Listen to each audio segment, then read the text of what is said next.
বাজুরিয়াজি এখানে এসেছিলাম। আমাদের রাজ্যের চিফ এক্সিকিউটিভ যিনি চিফ ইলেকশন অফিসার রয়েছেন সিনিয়র আইএস মনোজ আগরওয়ালের সঙ্গে কিছু সুনির্দিষ্ট বিষয় নিয়ে কথা বলার জন্য, দাবি জানানোর জন্য এবং আমাদের কিছু কোয়েরি ছিল সেটা জানার জন্য। প্রথমত আপনারা জানেন যে সুপ্রিম কোর্ট ইতিমধ্যে এসআইআর সংক্রান্ত অনেকগুলি নির্দেশনামা দিয়েছেন এবং আজকেও কিছু নির্দেশ বা কিছু অর্ডারের মডিফিকেশন ইত্যাদি করেছেন।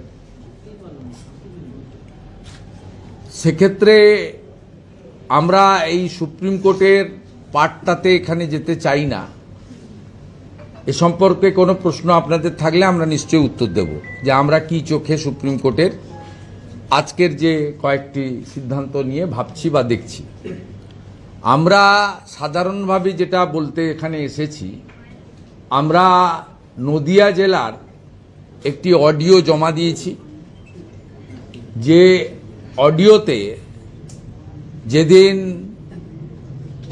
ডকুমেন্ট আপলোডের শেষ দিন ছিল তারপরে এডিএম নদিয়া গিয়ে কিভাবে হস্তক্ষেপ করেছেন, কিভাবে প্রভাবিত করেছেন, মূলত অবৈধ অনুপ্রবেশকারীদের নামকে অন্তর্ভুক্ত করার ক্ষেত্রে, সেটা আমরা ইতিমধ্যে ভারতীয় জনতা পার্টির পক্ষ থেকে আপনাদের কাছে সে অডিওটা পৌঁছে দিয়েছি। আমার মনে হয় না আর নতুন করে ওই অডিওটা শোনানোর জন্য, আপনারা ইতিমধ্যে পেয়েছেন। এবং মাননীয় শিশিরদা মিডিয়া গ্রুপে দরকার হলে দিয়ে দিচ্ছেন অডিওটা, আপনারা ওখান থেকে সম্পূর্ণ অডিওটা নিয়ে নেবেন। আমরা এই বিষয়ে বলেছি যে এই অডিওটা যদি সত্য হয়, ইলেকশন কমিশনের উচিত সেন্ট্রাল ফরেন্সিক ল্যাবে পাঠানো এবং যথোপযুক্ত ব্যবস্থা গ্রহণ করা নদিয়া জেলার এডিএম এবং ডিএম এর বিরুদ্ধে। দ্বিতীয়, আমরা বলেছি যে সুপার টাইম যেসব অফিসার ডিস্ট্রিক্ট ইলেকশন অফিসার হয়ে বসে আছেন, পূর্ব বর্ধমানের ক্ষেত্রে আয়েশা রানী, আমাদের কলকাতার ক্ষেত্রে এর বাইরেও আরো কয়েকজন রয়েছেন যারা সুপার টাইম হয়ে বসে আছেন, ডিএম নর্থ 24 পরগনা, এদের নির্বাচন ঘোষণার আগে বা নির্বাচন ঘোষণার সাথে সাথে, এমসিসি চালু হওয়ার সাথে সাথে এদেরকে ডিইও থেকে চেঞ্জ করতে হবে। দ্বিতীয়, আমরা বলেছি যে বিষয়ে যে ইআরও 294টা বিধানসভা কেন্দ্রে যারা ইআরও আছেন, তাদের মধ্যে 225 জন ইআরও আছেন যারা ইলেকশন কমিশনের রুলস ভায়োলেশন করে ডাইরেক্ট ডাব্লিউবিসিএস মানে ডাব্লিউবিসিএস এ এসডিও সমমর্যাদার অথবা আইএস, মূলত এসডিও সমমর্যাদার অ্যাজ পার ক্যাডার রুলস, সেই 225টা বিধানসভা কেন্দ্রে যেখানে অন্যভাবে ইআরও রাখা হয়েছে, সেই ইআরওর তালিকা নমিনেশন ফাইলিং এর আগে চেঞ্জ করতে হবে। কারণ নমিনেশন ফাইলিং শুরু হয়ে গেলে ইআরও আর চেঞ্জ হয় না, তারা কাউন্টিং পর্যন্ত দায়িত্ব থাকেন, সার্টিফিকেট ডিস্ট্রিবিউশন পর্যন্ত, declaration of the result and hand over to the certificate. এই বিষয়গুলোর উপরে আমরা বলেছি, এই বিষয়গুলো হচ্ছে জেনারেল বিষয়। এর সঙ্গে সুপ্রিম কোর্টের এসআইআর সংক্রান্ত যে হস্তক্ষেপ বা রায় বা মন্তব্য বা অ্যাডভাইস বা অবজারভেশনের কোনো সম্পর্ক নেই। এটা ইলেকশন কমিশনের সংবিধান প্রদত্ত অধিকারের মধ্যে পড়ে, এই জায়গাটা আমরা বলেছি। এরপরে আমরা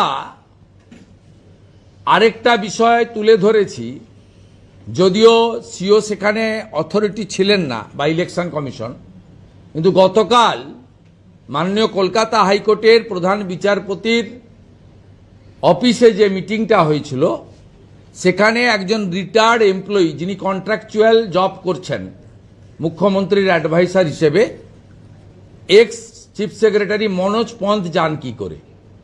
ইতিমধ্যে ভারতীয় জনতা পার্টির বরিষ্ঠ নেতা কেন্দ্রের রাষ্ট্রমন্ত্রী ডক্টর সুকান্ত মজুমদার আপনাদের মাধ্যমে দাবি করেছেন এ মনোজ পন্থকে কেন গ্রেফতার নয়।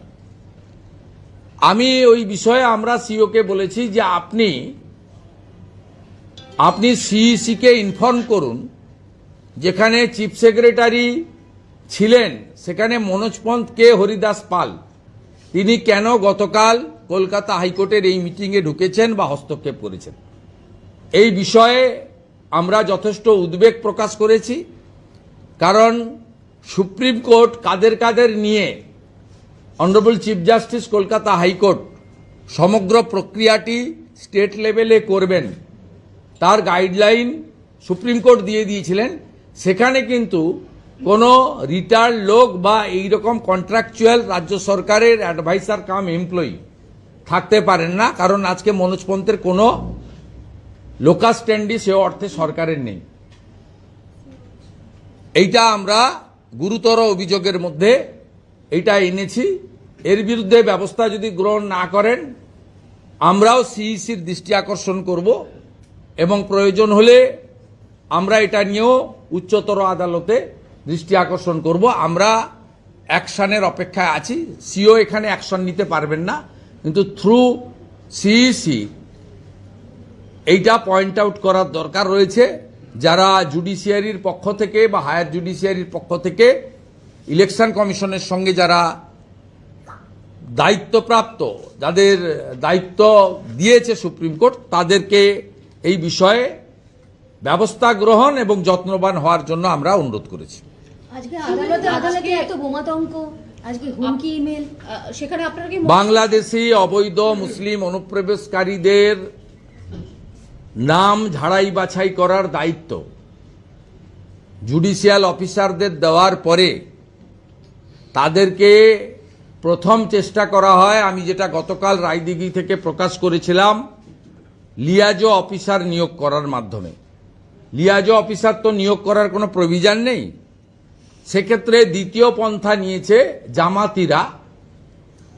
তারা এই বোমাতঙ্কের জন্য আমি মনে করি বাংলাদেশি জঙ্গি আউটফিটরা এর সঙ্গে যুক্ত এবং তাদের পশ্চিমবঙ্গে যারা জামাতি মাইন্ডেড, যারা বাংলাদেশি মুসলিম অবৈধ অনুপ্রবেশকারীদের নাম ভোটার তালিকায় রাখতে চান, তাদেরও মদত থাকতে পারে। এই বিষয়ে এনআইএ-কে এই বিষয়ে তদন্ত করে দেখা উচিত। শুধুমাত্র কলকাতা পুলিশ বা পশ্চিমবঙ্গ পুলিশ তথা মমতা পুলিশকে দিয়ে এই তদন্ত করলে হবে না।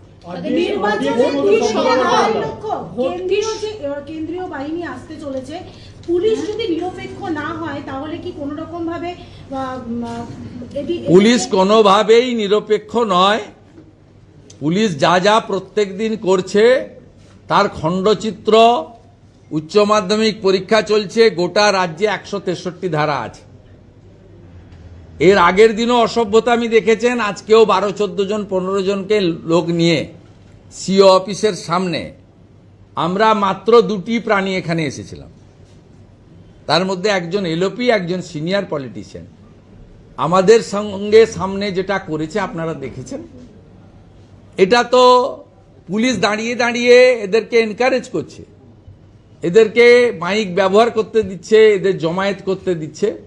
তাই এইখানে যদি রাজভবনের কাছে, অ্যাসেম্বলির কাছে, সিও অফিসের সামনে যদি এই অবস্থা হয়, তাহলে তো ক্যানিং ভাগড়ে, শীতলকুচি সিতাইতে, বসিরহাটে সন্দেশখালিতে কি অবস্থা সহজেই অনুমেয়। তাহলে এই পরিস্থিতিতে কি বিধানসভা নির্বাচন শান্তিপূর্ণ হতে পারে? করানোর চেষ্টা করতে হবে। বিজেপি তো লড়ছে, বিজেপি তো অন্য লোকেদের মতো হাল ছেড়ে দিয়ে, মাঠ ছেড়ে দিয়ে যায়নি। আমরা এদেরকে সরাবই। এর থেকেও খারাপ অবস্থা একটা সময় উত্তরপ্রদেশ, বিহারে ছিল, তার পরিবর্তন হয়েছে, সময় লেগেছে। এখানেও নরেন্দ্র মোদীজি বলে গেছেন তার দীর্ঘ রাজনৈতিক অভিজ্ঞতার ভিত্তিতে, বিহারে ছিল জঙ্গলরাজ, এখানে চলছে মহাজঙ্গলরাজ। প্রতিবাদের ভাষা হিসেবে আপনাকে জুতো দেখাচ্ছে, জুতো ছুটছে, কি বলবেন? না, এগুলো এদের ক্ষমতা হারানোর আতঙ্ক এবং এদের বিরোধী দলনেতা যে সঠিক জায়গায় আছে, এই তৃণমূলের যে আর্তনাদ, তৃণমূলের যে নোংরামি, এটা দেখছেন। এই অফিসটা তো আর বেশি দিন থাকবে না। ভারত সরকার শিপিং কর্পোরেশনে অফিস দিয়ে দিয়েছে। আমরা সেটাও সিওকে জানতে চাইলাম যে আপনার অফিসের সামনে নির্মল অবস্থা কবে ফিরবে। উনি বললেন 2-1 দিনের মধ্যেই আমরা শিফটিং করে নেব। ভারত সরকারের দেওয়া অফিস আমার প্রস্তুত হয়ে গেছে। এই কারণেই তো শুধু আমাকে কেন্দ্রীয় নিরাপত্তা দেয়নি, সিওকে কেন্দ্রীয় নিরাপত্তা বাহিনী দিতে হয়েছে।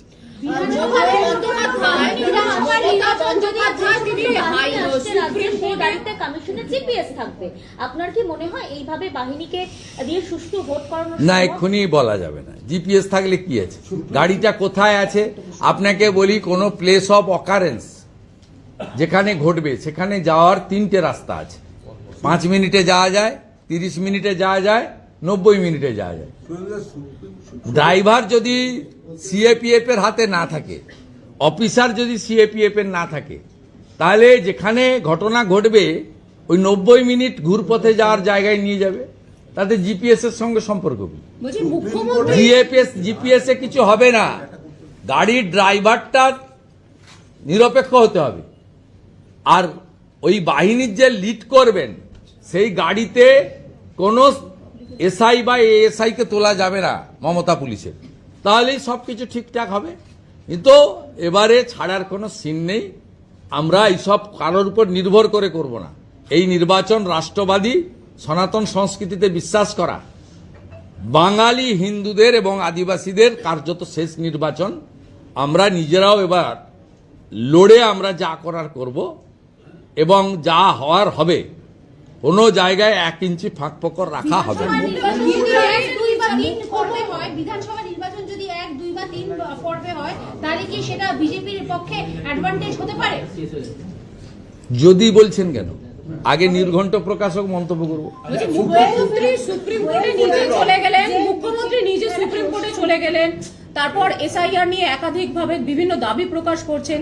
এতে তো কি আলটিমেটলি জটিলতা বাড়ছে এবং সাধারণ মানুষের ভোগান্তি বাড়লো? জটিলতার দায় মুখ্যমন্ত্রী।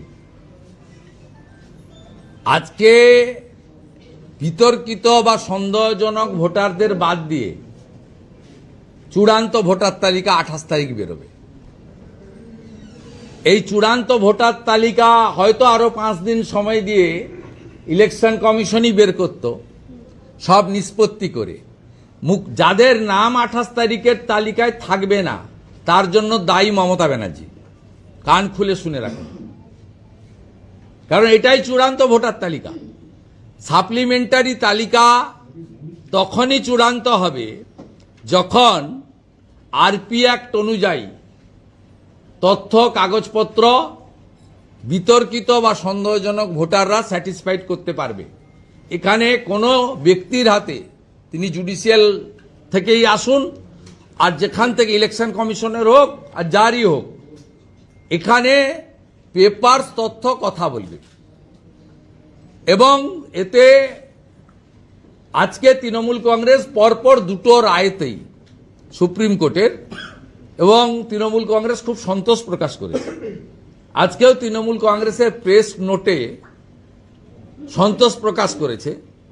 তাই তৃণমূল কংগ্রেস আশা করব 28 তারিখের পরে বা সাপ্লিমেন্ট তালিকা বেরোনোর পরে বা না বেরোনোর জন্য তখনও সন্তোষ প্রকাশ করে ভোটার তালিকাকে ওয়েলকাম করে ভোটে যাবেন আপনারা। কারণ অন রেকর্ড আপনারা খুশি প্রকাশ করেছেন। যদিও আমরা জানি আপনাদের নিচের তলার কর্মী সমর্থকরা, র্যাঙ্ক এন্ড ফাইলরা, তারা যে হতাশায় ভুগছে, সেই হতাশা কাটানোর জন্য আপনারা এই আর্টিফিশিয়াল আইপ্যাকের তৈরি করে দেওয়া বিবৃতিটা প্রেসে এনেছেন। কিন্তু আজকে শুধু মাইক্রো অবজারভার নয়, শুধু কেন্দ্রীয় বাহিনী নয়, শুধু general police observer, expenditure observer নয়, এই প্রথম ভোটার লিস্টেও উড়িষ্যা এবং ঝাড়খণ্ড থেকে জুডিশিয়াল অফিসার আনতে হচ্ছে। এর ফলে প্রমাণ হয়ে গেছে যে পশ্চিমবঙ্গে এই সামগ্রিকভাবে ভোটার তালিকার মতো একটি অত্যন্ত চলমান প্রক্রিয়া, 8টা এসআইআর হয়েছে, কখনো এই ধরনের অভূতপূর্ণ পরিস্থিতি তৈরি হয়নি এবং কখনো এই ধরনের সুপ্রিম কোর্টের হস্তক্ষেপ বা উড়িষ্যা ঝাড়খণ্ড থেকে জুডিশিয়াল অফিসার আনার ব্যবস্থা বিগত দিনে হয়নি। সব কিছুই মানুষ দেখছে এবং এরপরে আমাদের মনে হয়েছে মমতা বন্দ্যোপাধ্যায়ের প্রশাসন এবং সরকার এটি একটি অষ্টম আশ্চর্য। পশ্চিমবঙ্গের জন্য এটা লজ্জার দিক মনে করছেন যে ভিন রাজ্য থেকে অফিসার এনে কাজ করাতে হচ্ছে? পশ্চিমবঙ্গে কিছু আছে নাকি? পশ্চিমবঙ্গে কিছু আছে নাকি? আপনারা তো আগেই দেখেছেন south eastern rail, eastern rail, তাদের রেলের এক্সামটা পশ্চিমবঙ্গের ছেলে মেয়েদের জন্য উড়িষ্যায় করছে। নর্থ ফ্রন্টিয়ারের এনএফআর এর পরীক্ষা কাটিয়ারে হচ্ছে, গৌহাটিতে হচ্ছে। পশ্চিমবঙ্গের ছেলেরা গিয়ে দিচ্ছে, কারণ এখানে পরীক্ষার হলের ভিতরে প্রশ্নপত্র বলে দেওয়া হয়, খাতা বদলে দেওয়া হয় অর্থের বিনিময়ে। পশ্চিমবঙ্গের যা গরিমা গৌরব ছিল সবটাই অনেক আগেই ভ্যানিশ হয়ে গেছে। ও বাংলা খতম, শেষ বাংলা। ওয়েলফেয়ারের যে মিটিং, সেই মিটিংয়ে ইতিমধ্যে পুলিশকে বলা হয়েছে ব্যালট চুরি করার কথা এবং পুলিশ যারা নিচুতলা পুলিশ কর্মীরা রয়েছে তারা এই মুহূর্তে বিদ্রোহ ঘোষণা করছে, তারা ডিএ মুখী হওয়ার কথা বলছেন। সেই কি বলবেন? ভোট দিতে দিলে পুলিশ, সরকারি কর্মচারী, বেকার যুবক যুবতী শতকরা 90% তৃণমূল কংগ্রেসের বিরুদ্ধে ভোট দেবে এবং বিজেপিকে ভোট দেবে। আর শতকরা 10% যে ভোট করবে যারা মূলত মুসলিমরা, একটা অংশ যারা বিজেপিকে মনে করে হিন্দুদের পার্টি, যদিও কেন্দ্রের সরকার বা বিজেপি সবাইকে নিয়ে চলার পক্ষপাতী, রাষ্ট্রবাদের পক্ষে, তারাও বিকল্প হিসেবে অন্য কাউকে হয়তো বেছে নেবে, তৃণমূলকে ভোট দেবে না। তাই তৃণমূল এসব করার চেষ্টা করবে। 21-24 যা করেছে এবারে করতে বিজেপি দেবে না। বিজেপি গত 2টি নির্বাচনের অভিজ্ঞতার ভিত্তিতে আমরা এবারে প্রথম থেকেই যত্নবান আছি। আমাদের যা যা করণীয় আমরা সেই কাজ করব এবং যথাসময়ে ইলেকশন কমিশন সিদ্ধান্ত ঘোষণা করলে আমরা আমাদের মতামত, আমাদের দাবি, আমাদের পরামর্শ আমরা সঠিকভাবে দেব এবং সামনেও জনগণের সামনে আনব। সুপ্রিম কোর্ট আজকে একাধিক গুরুত্বপূর্ণ রায় এবং পর্যবেক্ষণ দিয়েছে, এইটা নিয়ে আপনার অবস্থানটা কি, কোন পয়েন্টে বলছেন বলুন? সুপ্রিম কোর্ট আজকে বলেছে, কলকাতা হাইকোর্টের প্রধান বিচারপতির পাঠানো চিঠির ভিত্তিতে বলেছেন যে এখানে অনেক সময় লাগবে, এই সংক্ষিপ্ত সময়ে সাপ্লিমেন্টারি ভোটার লিস্ট করা যাবে না। সুপ্রিম কোর্ট বলেছে উড়িষ্যা এবং ঝাড়খণ্ডের চিফ জাস্টিসকে আপনাকে হেল্প চাইলে আপনাকে জুডিশিয়াল অফিসার দিয়ে হেল্প করতে হবে, এটা 1 নম্বর বলেছে। এবং বলেছে সাপ্লিমেন্টারি লিস্ট পাটে পাটেও ক্লিয়ার করা যেতে পারে এবং তার আরপি অ্যাক্টে তো সুপ্রিম কোর্ট ঢোকেনি, সিওকেই অ্যাপ্রুভ করে লিস্টটা পাবলিশ করতে হবে। সিদ্ধান্তটা জুডিশিয়াল অফিসারের 1 নম্বর। দ্বিতীয় নম্বর বলেছে যে 14 তারিখের আগে ইআরওদের কাছে কিছু যদি হার্ড কপি থাকে তাহলে জুডিশিয়াল অফিসারদেরকে তারা সেটা হ্যান্ডওভার করতে পারে, মানে এটা ম্যান্ডেটারি নয়। তারা ওই কাগজগুলো দেখে ওই 13টা কাগজের সঙ্গে যেটা বলেনি তা আমি বলছি, কারণ সেই কোন কাগজের ভিত্তিতে যাচাই বাছাই হবে, নাগরিকত্ব দেখা হবে, তিনি ভারতীয় হতে হবে, তাকে 18 বছর হতে হবে, স্থায়ী বাসিন্দা হতে হবে, এই 3টে তো ক্রাইটেরিয়া। আপনি রিসেন্ট ডোমিসাইল সার্টিফিকেট দিলে নট অ্যাকসেপ্টেড, 15 বছর আগের সার্টিফিকেট লাগে। আরপি অ্যাক্ট তো বদলে দিতে পারবেন না, ওই তো কনস্টিটিউশনাল অ্যাক্ট। আপনি হঠাৎ করে 26 বছর পরে জন্মগ্রহণ করেছেন বলে দিতে পারবেন না, 26 দিন অন্তর অন্তর আপনার ছেলে হয়েছে এটাও আপনি বলে দিতে পারবেন না। অতএব জুডিশিয়াল অফিসাররা অত্যন্ত পড়াশোনা করা লোক এবং সিনিয়র জাজ, তারা ন্যূনতম 3 বছরের বেশি অভিজ্ঞতা রাখতে বলেছে। দে আর ভেরি এক্সপিরিয়েন্স, এবং তারা নিশ্চয়ই তথ্য এবং কাগজের ডকুমেন্টের বাইরে এদিক ওদিক করবেন না, এটা দ্বিতীয় জাজমেন্টে আছে কিছু। আর এই ইয়ারোদের 80% তারাও বেআইনি কাজ করতে চাইছেন না, কারণ ইতিমধ্যে 7 জন সাসপেন্ডেড, 4 জনের নামে এফআইআর হয়েছে, 3 জন ডিএম এর শাস্তির খাড়া ঝুলে রয়েছে। তারাও জানেন যে মমতা বন্দ্যোপাধ্যায় যেমন পার্থ চ্যাটার্জিকে বাঁচাতে পারেনি, মানিক ভট্টাচার্যকে বাঁচাতে পারেনি, অনুব্রতকে বাঁচাতে পারেনি, শাহজাহানকে এখনো বাঁচাতে পারছে না, ঠিক আমাদেরকেও মমতা বন্দ্যোপাধ্যায় বাঁচাতে পারবেন না।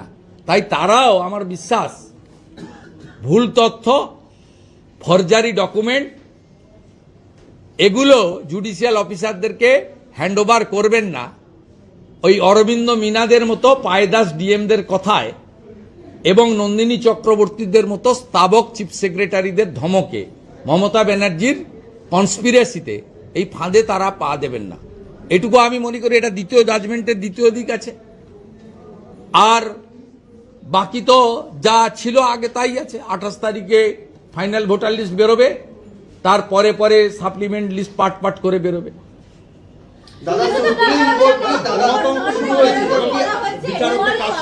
আমি আগেও বলেছি, এখনো বলছি, আজকে সমস্ত কোর্টগুলোতে আতঙ্কিত করার পিছনে বাংলাদেশি জামাতিরা থাকতে পারে, তদন্ত হওয়া দরকার। কলকাতা জঙ্গি ধরা পড়েছে শুভেন্দু দা, এবং এটা তো জঙ্গিদের হাব, এটা নিয়ে অস্বীকার করার উপায় নেই, নতুন নয়, ইটস নট নিউ। এই সরকারকে সরাতে হবে, নইলে সকলেরই জীবন বিপন্ন হবে। বলুন হিন্দি।